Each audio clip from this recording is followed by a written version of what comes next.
Alam niyo po, meron na po akong mga nakilala sa iba't ibang bansa dahil sa trabaho ko, mga dayuhan.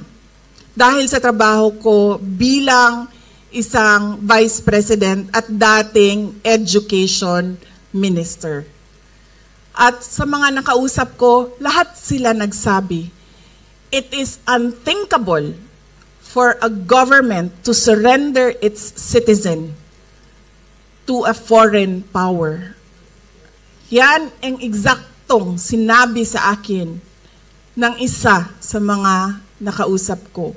Tapos, lingo-lingo siya, pero sa Pilipinas, napakadali na ibigay ninyo ang inyong former head of state. Kaya ako man ay, kahit hindi anak, kahit sabihin na lang natin, karaniwang mamamayan, nahihiya ako sa ginawa natin sa ating dating Pangulo.